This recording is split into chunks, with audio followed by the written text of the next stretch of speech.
강호 부자 자신에게 제기된 갑질 의혹에 대해서 이렇게 해명했습니다. 우리 집에는 가사 도우미가 있기 때문에 쓰레기 정리 같은 집안일 나는 보좌진에게 시킬 필요가 없다. 또 변기 수리도 내가 말은 한 적이 있는데 우리 집 물바다가 됐다고. 그렇지만 수리까지 부탁한 적은 없다라고 했지 않습니까? 어제 이 얘기 전해드렸는데 그 즉시 전직 보좌관들이 강호 보좌가 거짓말을 하고 있다고 반박했습니다. 보시죠. 녹취록이 나왔습니다. 강호 보좌 뭐라고 하냐면 부탁이 있어요. 집 변기가 물이 심하게 새요. 이것 좀 살펴봐줘요. 네, 수리 끝났습니다. 하니까 알았어요. 이게 녹취록입니다. 자, 박 대변인님. 예. 살펴봐줘요. 살펴봐줘요. 나는 우리 집이 이렇게 됐다라고만 얘기했지 변기 수리 지시한 적 없다라고 했거든요. 살펴봐달라는 거는 지시를 한 겁니까? 아니면 그냥 정말 살펴만 봐달라고 한 거예요?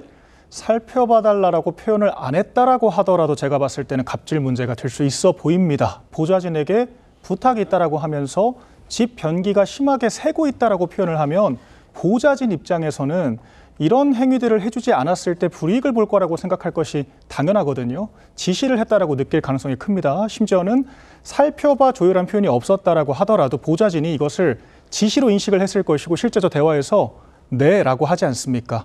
수리가 끝났다라고 보고를 하고 강선우 의원이 알았다라고 이야기를 합니다. 지시를 했고 지시를 이행했다라고 하는 것을 양쪽이 모두 다 인식을 하고 있는 상황인데 네. 지시를 하지 않았다라고 하는 것 자체가 말이 안 맞는 거짓말인 것이고요.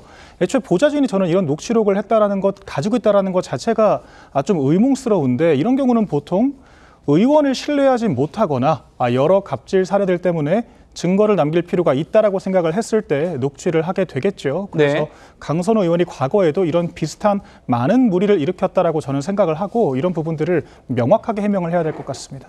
국회 직원들이 들어가는 익명 게시판이 있는데 여기서도 이런 의혹이 제기됐었습니다. 본인 집 쓰레기도 더러워서 못 만지고 수행비서 시켜서 분리수거하게 하는 사람. 물론 여기에는 강 후보자라고 특정은 안 되어 있습니다만 차 교수님, 네. 저 글이 올라오니까 당시에 이 강 후보자 측이 전직 보좌관 중에 누가 썼는지 작성자가 누군지 찾으려 했다라는 얘기들도 있더라고요. 어떻게 보십니까? 글쎄요. 제가 생각했을 때는 이제 강선우 후보자가 입이 10개라도 할 말이 별로 없지 않을까 하는 생각이 듭니다. 이거 지금 당장 그러니까 22대 국회가 아니고 21대 국회에서 익명의 보좌진들이 저런 식의 이제 제보를 했다는 것 자체는 사실은 뭐랄까요. 그러니까 강선우 후보자가 상당히 문제가 있다고 생각을 했기 때문에 일종의 뭐랄까 경고의 메시지를 보낸 것이 아닐까라는 생각이 들거든요. 그 이후에도 이런 부분들이 과연 시정이 됐는지 안 됐는지를 사실은 당 차원에서 살펴볼 기회가 있었던 것이죠. 그것이 언제냐? 지난해 총선 공천 과정입니다. 총선 공천 과정에서 보통 보면 현역 의원들 같은 경우는 이 현역 의원으로 재직하는 기간 동안 여러 가지 굴소수 문제를 나름대로 한 번쯤 파악을 해서 이런 부분들을 나름대로 걸러서 뭐랄까요 공천 결과에 이렇게 반영을 하는 것이 제대로 된 하나의 공천 시스템이라고 볼 수 있는 것인데 그런 부분이 전혀 걸러지지 않은 채 다시 공천이 되었다는 부분인 것이고요. 또 하나는 민주당 차원에서 이런 부분이 불거졌다는 부분에서는 민주당 차원에서 상당히 좀 뼈아픈 대목이 아닐까라는 생각이 드는데요.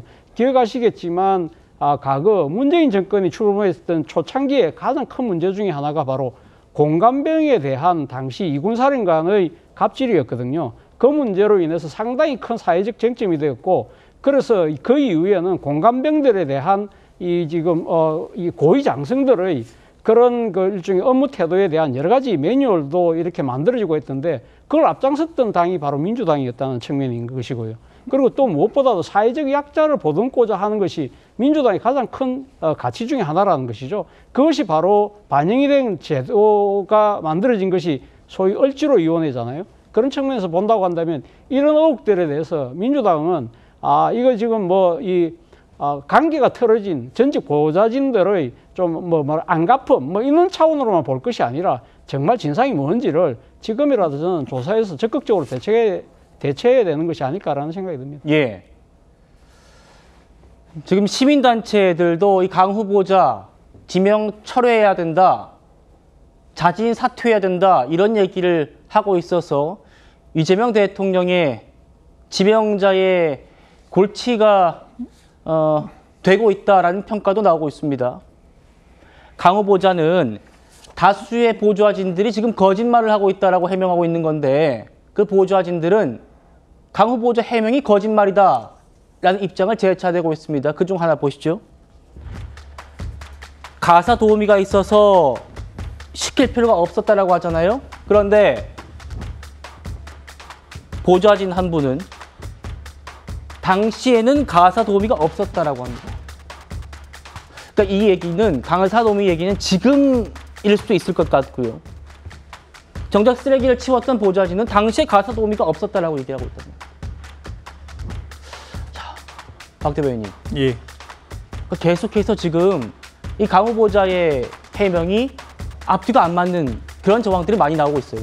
그러니까 보좌관들이 집단으로 거짓말을 한다는 것 자체가 말이 안 되죠. 그러니까 모시던 의원이 새 정권의 일기 내각의 장관으로 지명이 됐습니다. 그렇다라고 하는 것은 그 의원을 모시던 보좌관들 입장에서도 부처의 정책보좌관으로 가는 등의 여러 가지 수혜가 있을 수가 있거든요. 절대로 이런 기회를 보좌진들이 먼저 걷어찰 이유가 없다라고 생각을 합니다. 그렇기 때문에 이렇게 복수의 보좌진들이 일관되게 증언을 하고 있다면 그것은 보좌관들이 거짓말을 할 가능성보다는 강선우 후보자가 거짓말을 할 가능성이 크다라고 보는 것이 굉장히 합리적이겠죠. 더군다나 녹취록까지 나온 상황이기 때문에 더 이상 보좌진들을 거짓말쟁이로 몰아서 소위 2차 가해를 하는 상황은 없어야 하겠다라고 생각을 하고요. 지금 계속해서 진실 공방이 되고 있는 상황이 강선우 후보자에게 유리하지 않을 거라고 저는 생각을 합니다.